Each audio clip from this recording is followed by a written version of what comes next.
Ciao Mongoy. Salamat hari semua. Magandang araw sa lahat. Good day, everyone. We're honored to be here with you today at the International Youth Talk. I'm Arian Sapiada. And I am Mark Anthony Casasnis. We are students from Rizal Technological University in the Philippines, and we are excited to share something that affects all of us in the digital age. Whether you're posting, scrolling, or just watching, you're part of the story. So, where does our data really go?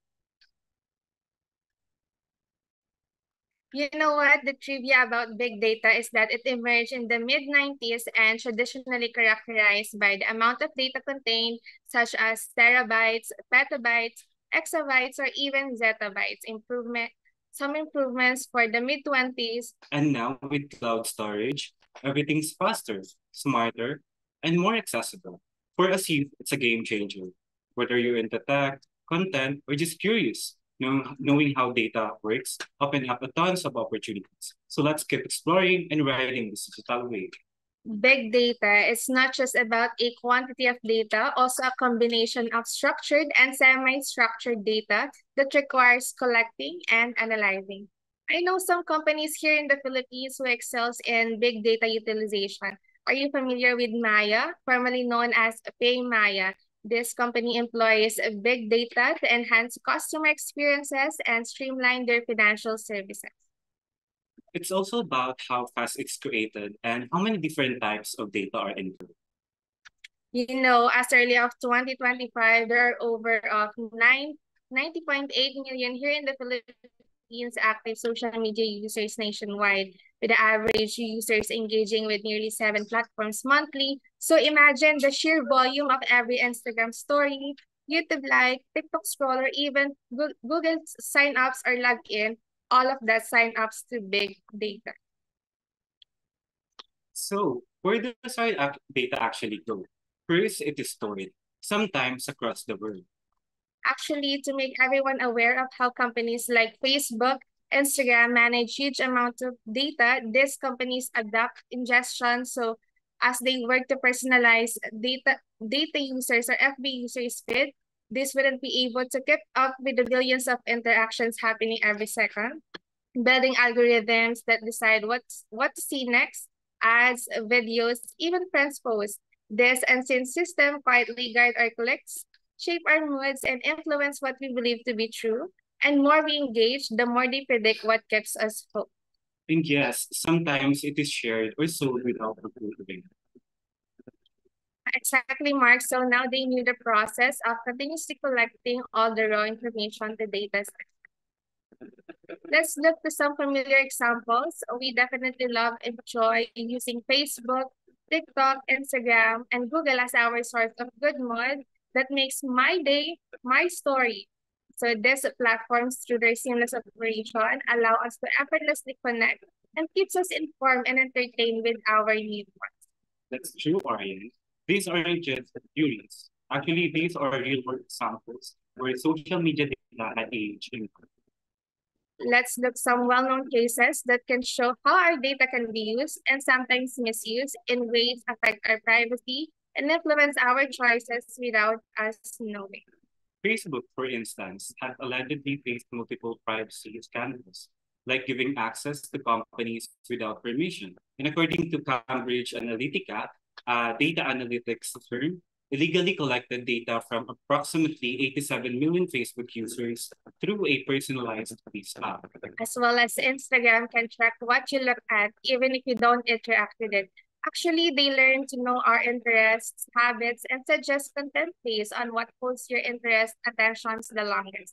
You know what? In the long run, this can shape what you see, think about, and even how you feel. And Google knows a lot. Your location, your searches, even your YouTube internet. Now, Aryan, let's talk about trends. Social media today is super personalized, thanks to algorithms trained on our data. You know what, Mark? This risks too. We people became chronically online and we leave so many digital footprints sometimes without realizing it. These footprints traces can be collected, stored, and shared, revealing our personal details we never meant to expose, such as our address, birth date, our contact number, and for our personal background as well.